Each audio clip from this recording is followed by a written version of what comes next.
Okay, so in this particular video, we are going to look at two things.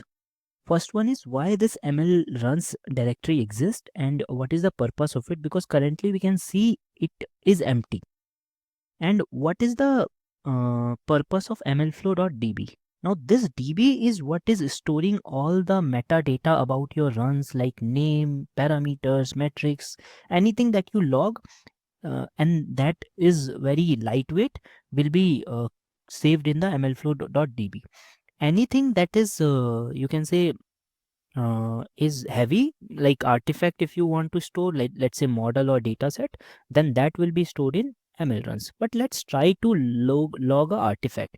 Let's try to log this lecture 1.py. Okay, so mlflow dot I will try to create a new run here. Okay, all right, so mlflow dot run name test artifact, and in place of parameters I would like to log artifact, and here I want to pass the artifact path. But let's, for the sake of demonstration, log the lecture1.py file, and let's run this really quickly. Lecture2.py. Let's see what happens. So it's run. Now let's look at the test artifact in the demo experiment. So in the test artifact, if you see artifacts, I have got this test.py. So this entire test.py got created. Now if I open ml runs, you see certain structure is being followed. What is this structure? So let's go and find out. So in the ml runs, you have got this folder for one corresponds to the experiment name, experiment id, sorry. So this one, and in fact you can see it here also. In the one is for experiment id. What is this 60? 60 stands for the run id. So if I go to the test artifact again, so run id is this 60. What is this artifacts? Artifacts is, as the name suggests, is it's for saving the artifact, and the actual artifact I can use it to save pickle files. I can use it to save images, data sets, anything that you can think of that should not be saved in a db. Now let's see what exists within the mlflow.db.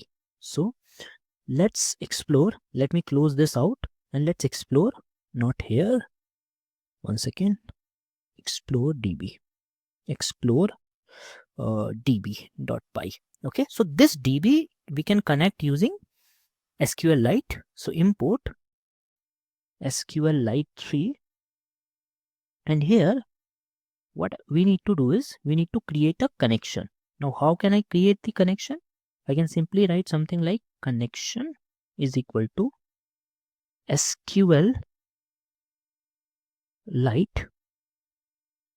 dot connect. In the connect, I can pass the name of this database that is created locally.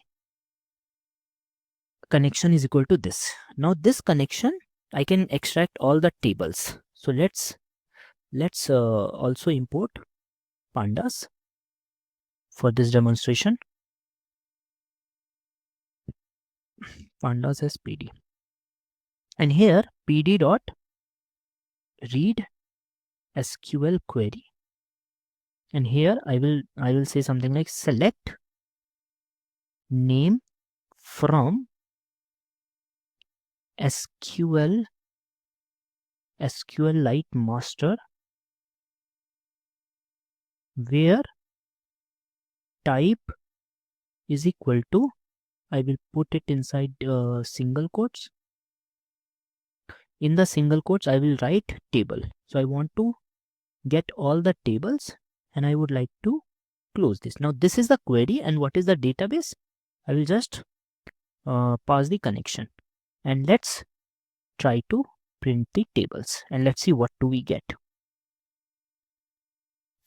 So what is exactly stored in here?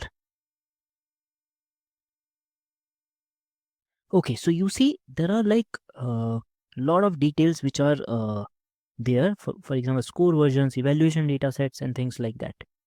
Let's try to explore one of these tables.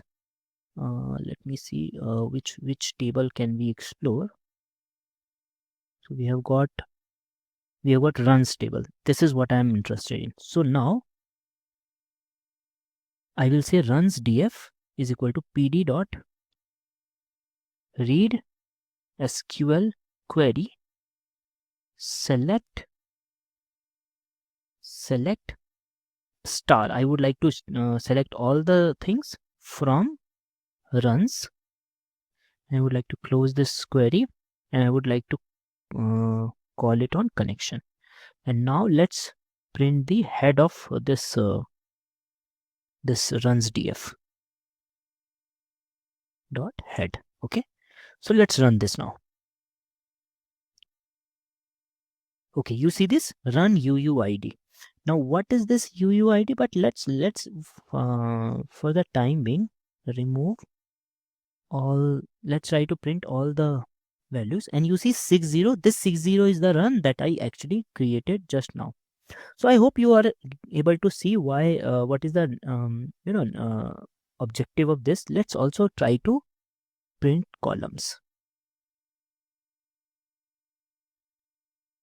So you see run UUID, name, source name, entry point name, user ID, all these details are logged here.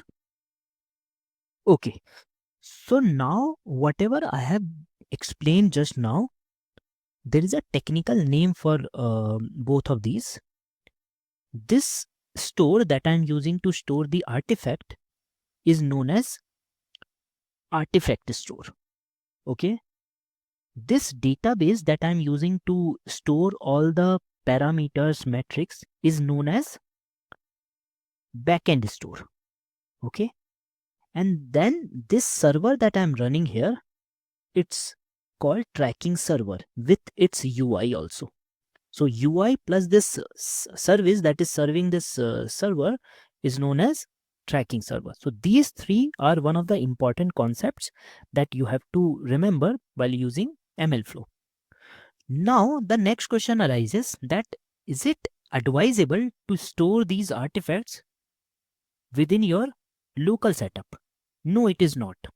In fact, what we do is we store these artifacts in some object storage which exists in various cloud providers like S3 or maybe GCP storage bucket, etc. And the same goes for this backend store. This backend store we can go for Postgres or SQL server, MySQL server, anything that you can get access of. Now, how can we actually configure that? That is a topic of another discussion that I can probably have later, not right now. Okay.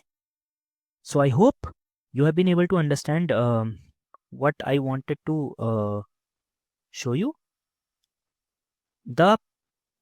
The primary thing that you have to take away from this video is that ML runs directory stores your artifacts, mlflow.db stores your metadata and run properties.